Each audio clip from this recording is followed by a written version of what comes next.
Bonjour à tous, si tout comme moi vous êtes passionné par les phénomènes météorologiques,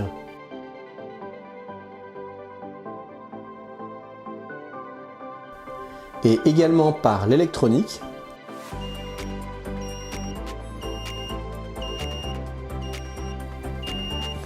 et bien cette vidéo est faite pour vous.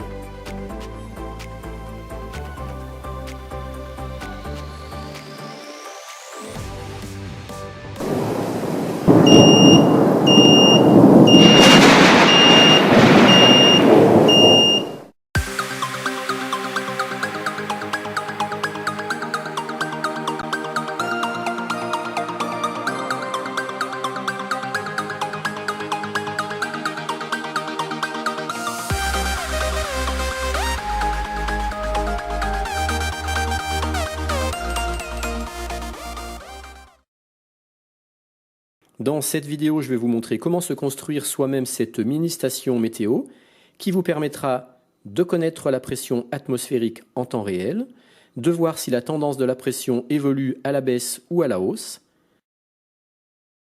d'être prévenu par une alarme sonore et visuelle de l'arrivée probable d'un fort coup de vent ou d'une tempête.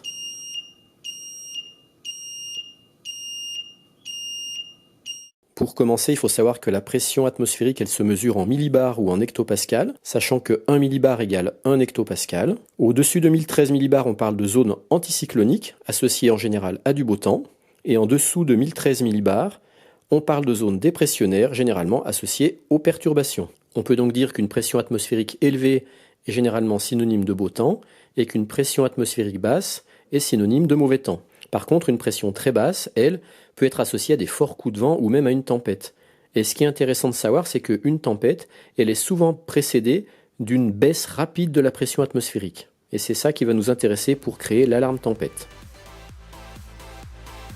Pour construire notre station météo, on va avoir besoin d'une carte Arduino avec son environnement logiciel sur PC, ce qu'on appelle l'IDE, d'un capteur de pression BMP 180, d'un écran LCD 16:2 avec sa résistance de 220 ohms associée, d'une ou deux breadboards, une LED rouge avec sa résistance en série de 470 ohms, une LED verte avec aussi sa résistance en série de 470 ohms, un petit buzzer 5 volts, un potentiomètre 10K pour le réglage du contraste de l'écran, et enfin,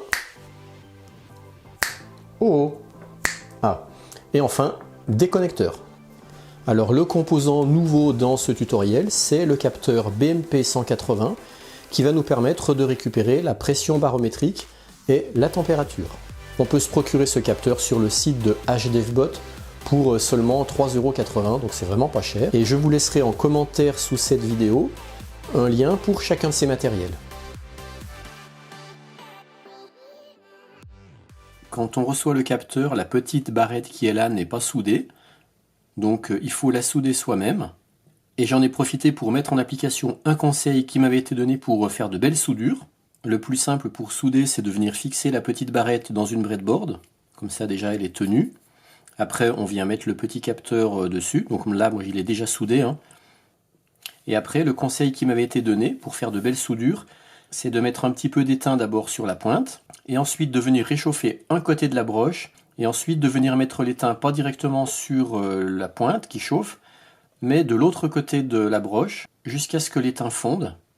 Et à ce moment-là, ça fait une belle soudure en forme de pyramide sur toute la surface. Si on regarde maintenant de près le branchement, nos 4 broches sont en fait référencées sous le capteur, et de haut en bas, on a VIN, Ground, SCL, SDA. Ce capteur doit être alimenté en 3,3 volts et pas en 5 volts, c'est déconseillé de mettre du 5 volts. Donc le VIN va être relié à une sortie 3,3 de l'Arduino, le ground sur du ground de l'Arduino, la broche SCL, on va venir la brancher à la broche analogue 5 de l'Arduino, et la broche SDA à la broche analogue 4 de l'Arduino. Pour le schéma du montage, alors toute la partie concernant l'écran, il n'y a pas de changement sur les branchements par rapport à mes deux précédentes vidéos tutoriels dans lesquelles justement je me servais de cet écran LCD. Ce qui va changer au niveau des branchements, ça va être ce qui concerne le capteur de pression-température BMP 180 et puis l'éclairage des LED et l'activation du buzzer. Alors on va commencer par la partie capteur. On retrouve ici nos 4 broches, V-in en 3,3 et surtout pas du 5 volts, ground, SCL, SDA. Comme je l'ai dit avant, la SCL, on va venir la brancher sur la broche analogue 5 de l'Arduino, donc ici. La broche SDA du capteur sur l'analogue 4 de l'Arduino. La broche V-in du capteur sur une sortie 3,3 volts de l'Arduino. Et la broche ground sur un ground de l'Arduino. Après, concernant les LED et le buzzer, eh bien, on va venir les brancher sur la rangée digitale de l'Arduino. Donc la LED rouge en série avec une résistance de 470 ohms, je viens la brancher sur la Digital 6 de l'Arduino, qui est là. La LED verte en série elle aussi avec une résistance également de 470 ohms sur la broche Digital 7 de l'Arduino. Et puis le buzzer en 5 volts sur la broche Digital 10 de l'Arduino. Donc si vous respectez bien ce brochage, ça sera compatible avec le code programme que je vais vous donner tout à l'heure, donc ça marchera du premier coup. Maintenant, je vous explique la structure du programme qui va de là à là. Alors regardons ça ensemble. Au début, on a la mise sous tension, la LED verte qui s'allume par défaut. On a une première lecture de pression-température, affichage pression-température. La valeur de pression va être stockée et va nous servir de référence plus tard dans le programme. Ensuite, j'ai choisi de créer une boucle de 30 lectures qui durera 30 minutes, où on aura donc lecture pression-température, affichage pression-température, un petit délai de 1 minute, avec à nouveau un cycle lecture, affichage, délai, ainsi de suite, comme ça pendant 30 minutes. À l'issue de cette boucle de 30 minutes, on sort de la boucle, on a une nouvelle lecture de pression-température, on affiche cette nouvelle pression-température, et là on va avoir des tests. On va comparer notre pression que l'on a mesurée ici avec la pression référence que l'on avait stockée tout à l'heure avant le cycle de 30 lectures qu'on avait stocké là-haut. Et là, si la pression mesurée est supérieure à la pression de référence 30 minutes plus tôt, on va allumer la LED verte pour indiquer que la tendance de pression sur les 30 dernières minutes est à la hausse. A l'inverse, si la pression dernièrement mesurée est inférieure à la valeur de référence, on allumera la LED rouge pour indiquer que la tendance de pression est à la baisse. Et enfin, ici, on a le test pour l'alarme tempête. On va faire un double test, une double condition. Pour que l'alarme s'active, il faut que la pression soit inférieure à 1010 millibars. Alors 1010, ça c'est une valeur arbitraire que j'ai mis moi, que j'ai choisi moi. On pourrait très bien mettre une autre valeur, mais déjà il faut forcément être inférieur à 1013 millibars parce qu'on ne va pas activer une alarme tempête sur une pression anticyclonique. Comme la limite entre anticyclone et dépression c'est 1013, c'est pour ça que je me situe un peu en dessous du 1013. Donc ça c'est la première condition. Et deuxième condition cumulative, il faut également que la différence entre la valeur de référence et la pression mesurée soit supérieure ou égale à 2, ce qui revient à dire qu'il faut que la pression baisse de au moins 2 millibars en une demi-heure. Donc là c'est pareil, c'est une valeur arbitraire, c'est moi qui l'ai mis. Vous pouvez très bien changer cette valeur. Moi je l'ai mis à 2 parce que je suis passionné par les orages et les phénomènes météorologiques. Et j'ai pas envie que mon alarme ne sonne qu'une fois tous les 10 ans quand il y a vraiment une énorme tempête comme la tempête de 1999. De toute façon, si cette valeur de 2 fait que votre alarme tempête sonne trop souvent, eh bien vous pouvez changer le code programme en mettant 3 ou 4. Et à l'inverse, si elle sonne vraiment pas assez souvent et puis qu'une fois vous avez une tempête et qu'elle n'a pas sonné, vous pouvez très bien mettre une autre valeur que 2, par exemple 1 ou 1,5, parce qu'on peut mettre un chiffre avec des virgules. Et donc, quand les deux conditions sont respectées, dans mon cas, pression inférieure à 1010 millibars et différentiel de pression supérieur ou égal à 2, et bien à ce moment-là, on va sur la boucle alarme qui fait clignoter la LED rouge et activer le buzzer pendant à peu près 30 secondes. Et si ces deux conditions ne sont pas respectées, eh bien on a la boucle retour et on reboucle depuis le début. Maintenant, je vous montre le code programme à rentrer dans l'Arduino.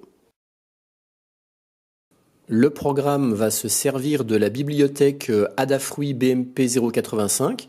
C'est le petit programme qui va permettre d'utiliser le capteur BMP 180. Alors pour ça, il faut aller dans l'onglet Croquis, sélectionner Inclure une bibliothèque, Gérer les bibliothèques. Ensuite, dans la zone de texte, tapez BMP 180. Là, vous allez pouvoir sélectionner le premier qui s'affiche, qui est Adafruit BMP 085 Library. Donc vous l'installez, et une fois que cette bibliothèque est installée, on pourra l'utiliser dans le code programme. Alors voilà le code programme à téléverser dans l'Arduino. Je vous le mettrai sous la vidéo dans les commentaires, dans la zone de commentaires. Par contre, j'attire votre attention sur le fait que les chevrons, ils ne les acceptent pas. Donc je serai obligé de les enlever. À la place, j'écrirai chevron et ça sera à vous à venir remplacer le mot chevron par le symbole chevron inférieur ou supérieur. Mais ces chevrons ne concernent que la partie qui est avant le void setup. Normalement, après, il n'y a plus de chevrons. Donc il n'y a que sur 3 lignes, je crois. Celle-ci, celle-ci et celle-ci, là où vous incluez des bibliothèques, il n'y a que sur ces 3 lignes-là qu'il y aura des chevrons. Donc faites bien attention à insérer les chevrons à la place du mot chevron que j'écrirai pour que le programme marche, parce que sinon ça ne marchera pas. Alors donc là, je vous défile le programme. Donc vous voyez, il n'est pas très long. Je ne vais pas revenir sur chaque instruction parce que ça serait trop long et parce que je les ai déjà pas mal abordées dans les précédentes vidéos sur le capteur de température et sur l'écran LCD. Je vais simplement attirer votre attention sur une zone ici, sur cette ligne-là. Il faut savoir que le capteur de pression donne une pression brute indépendamment de l'altitude. Et ici, vous serez obligé de venir ajuster la pression par rapport à votre altitude pour avoir une pression relative au niveau de la mer. Donc moi, il se trouve que je suis à 550 mètres d'altitude. Et pour que ma pression donnée par le capteur équivale à une pression au niveau de la mer, il faut que je rajoute 6200. Alors vous, pour savoir combien rajouter, alors normalement, il y aurait une formule, elle est vraiment trop compliquée pour que je vous l'expose ici. Ce que je vous conseille, c'est d'aller sur un site, par exemple Météo Ciel. Vous regardez quelle est la pression donnée sur le site Météo Ciel à l'endroit où vous habitez. Vous regardez quelle est la pression brute donnée par votre capteur. Vous obtenez une différence. Et la différence que vous obtenez, eh bien, vous venez la rajouter ici à la place de mon 6200. Sachant, moi, que le correctif de 6200, je suis venu le mettre ici, je suis venu le mettre plusieurs fois. Donc vous, il faudra venir le mettre plusieurs fois. Je suis désolé, j'aurais pu le mettre en variable. Mais bon, rien ne vous empêche de le faire vous, de changer le code programme pour transformer ça en variable que vous nommez au début. Comme ça, vous la rentrez une fois pour toutes et ça vous évite de, comme moi, la rentrer plusieurs fois dans le programme. Après, vous pouvez, comme j'ai dit, changer la valeur de test par rapport aux 1010 millibars et puis le delta de différence de pression de 2 millibars si vous voulez que l'alarme sonne plus souvent, moins souvent. Vous pouvez également changer la durée de sonnerie de l'alarme. Moi, j'ai fait une boucle de 20 cycles qui dure, chaque cycle durant à peu près 1 seconde parce que là, j'ai 500 millisecondes, 500 millisecondes. Donc vous pouvez très bien faire en sorte que l'alarme sonne beaucoup plus longtemps que 20 secondes ou moins longtemps. Enfin voilà, vous pouvez changer comme vous voulez certaines valeurs dans ce code programme. Voilà, cette vidéo touche à sa fin. En résumé, moi ce que j'adore, c'est voir mes petites LED qui s'animent en fonction de la pression barométrique qui est invisible. Donc on a vraiment l'impression de créer un truc qui est vivant. Donc vraiment j'aime beaucoup le concept. Comme vous voyez, le montage il n'est pas très beau à voir. C'est un petit peu fouillis, c'est sur des breadboards. Je sais qu'il existe quelqu'un sur le net qui est capable de nous créer un boîtier super bien fait, très propre, avec un beau montage. Cette personne, c'est Heliox, donc je lui fais un petit appel. Si jamais elle veut bien nous créer un montage avec un beau boîtier en imprimante 3D, je suis preneur. Et puis un deuxième message, c'est pour vous remercier parce que ma chaîne vient de passer le cap des 25 millions de vues. Donc c'est cool, un grand merci à vous tous. Et puis j'espère aussi atteindre le fameux cap des 100 000 abonnés pour cette année 2018. Donc encore une fois, un grand merci à vous parce que c'est vous qui faites vivre cette chaîne. Alors n'hésitez pas à liker si vous avez aimé, ça fait toujours plaisir. N'hésitez pas à partager et puis à bientôt pour de nouvelles vidéos de Tronic Aventure. Mais j'oublie pas non plus les passionnés de modélisme. Avec le retour du printemps, j'espère faire des vidéos sympas, j'ai quelques petits projets en tête. Allez, à bientôt, bye!